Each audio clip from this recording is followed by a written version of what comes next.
किसी भी इंसान की ज़िंदगी में जो सबसे बड़ा मुजज़ा है ना, और जो सबसे बड़ी कमाल की खूबी किसी इंसान में हो सकती है, वो कोई एक्स्ट्रा ऑर्डिनरी एक्टिविटी नहीं है। वो कोई एक्स्ट्रा ऑर्डिनरी बिल्कुल यानी तिलिस्माती कोई काम नहीं है, बल्कि जो किसी भी इंसान के अंदर सबसे ज़बरदस्त खूबी हो सकती है, उस खूबी का नाम है मुस्तकिल मिजाजी। देखिए, अगर आप एक मंजिल की तरफ जा रहे हैं, आपकी डायरेक्शन ठीक है तो स्पीड मैटर नहीं करती।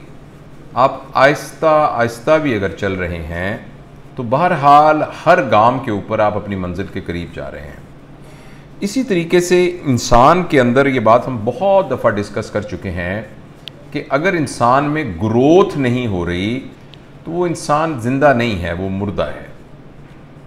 जो उसके अंदर बढ़ोतरी हो रही है वो सिर्फ ये हो रही है कि उसकी उम्र बढ़ रही है।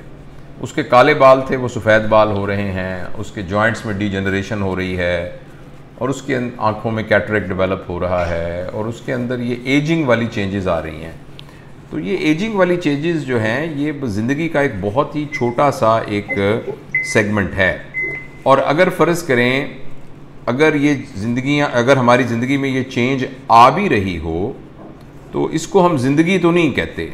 ये तो हम कुछ भी ना करें तो ये खुद ब खुद भी होता रहेगा। ये तो जैसे बर्फ़ है ना, आप बर्फ़ को कुछ भी ना करें तो बर्फ़ खुद ब खुद पिघल जाएगी, और वक्त को आप कुछ भी ना करें, वक्त खुद ब खुद गुजर जाएगा। अगर इंसान ज़िंदा है सही मानों में, तो वो जो इंसान की ज़िंदगी के चारों आस्पेक्ट्स हैं जो मैंने आपसे डिस्कस करता रहता हूँ, उसकी फ़िज़िकलिटी, इंटेलेक्ट, इमोशनैलिटी और स्पिरिचुअलिटी, उस सारों के अंदर ग्रोथ होनी बहुत ज़रूरी है। जितनी मेरी सेहत आज बेहतर थी, उससे अगले दिन मेरी quality of life health wise बेहतर होनी चाहिए।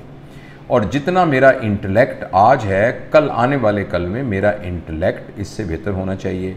इसी तरीके से मेरी जो इमोशनल स्टेबिलिटी है वो इम्प्रूव होनी चाहिए। अगले दिन मैं बेहतर इंसान हूँ, मेरे अंदर टॉलरेंस ज़्यादा आ जाए, मेरे अंदर गुस्सा कम हो जाए, मेरे अंदर लोगों के बारे में जो नफ़रत है वो कम हो जाए। और इसी तरह जो स्पिरिचुअलिटी है, यानी मैं जो भी कुछ करूं तो उसमें जो करने का पर्पज़ है वो पर्पज़ एक हायर पर्पज़ हो। तो ये अगर रोज़ के बुनियाद पर इम्प्रूव नहीं हो रहा तो एक्चुअली तो हम मुर्दा हैं। और देखिए, हमें मौत से डर इसलिए लगता है कि हमें नज़र आ रहा होता है कि हमारा जिस्म हमारे हाथ से निकलता जा रहा है। यानी जब हम जवान होते हैं, हेल्दी होते हैं, हमें मौत याद नहीं रहती, फिर आहिस्ता आहिस्ता पता लगना शुरू हो जाता है कि यार ये तो उठते वक्त कमर में दर्द हो रहा है, यार ये तो बिनाई में ऐनक के बगैर मुझे नज़र कुछ नहीं आ रहा, और ये है कि अब तो मुझे ब्लड प्रेशर की दवाई खानी पड़ती है और मैं अब उतनी तेज़ भाग नहीं सकता।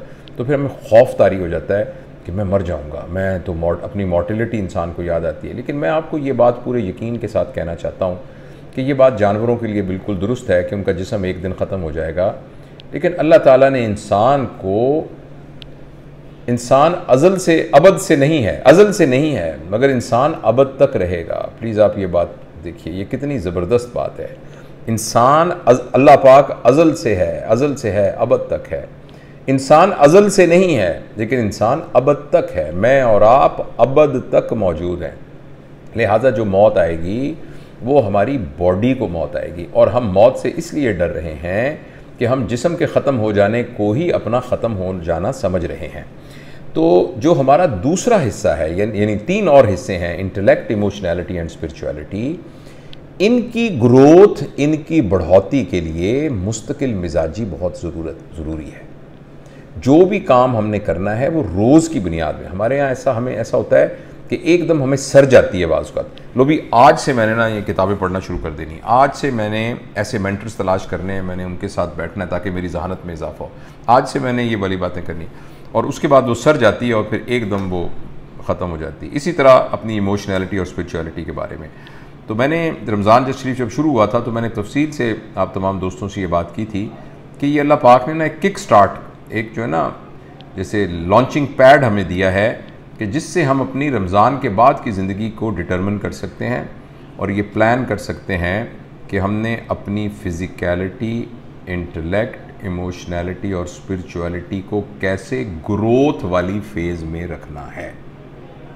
और अगर हम ऐसा करेंगे तो ये मुस्तकिल मिजाजी इंसान का सबसे बड़ा जौहर है, सबसे बड़ी खूबी इंसान के अंदर, सबसे बड़ा तिलिस्माती आदत और सबसे बड़ी प्रोडक्टिव आदत जो है वो मुस्तकिल मिजाजी है।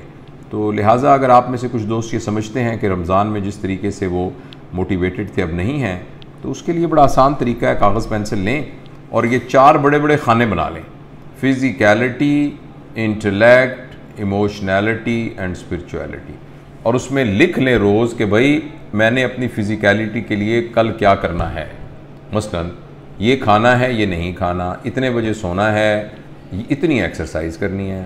तो ये आप फिज़िकलिटी के बारे में डिज़ाइन कर सकते हैं। इंटेलेक्ट के लिए असल में हमारे जो डाटा है ना, हमारे अंदर जो आ रहा है डाटा, वो डिटरमिन करता है कि हमारी इंटेलेक्ट ग्रो करेगी कि नहीं करेगी।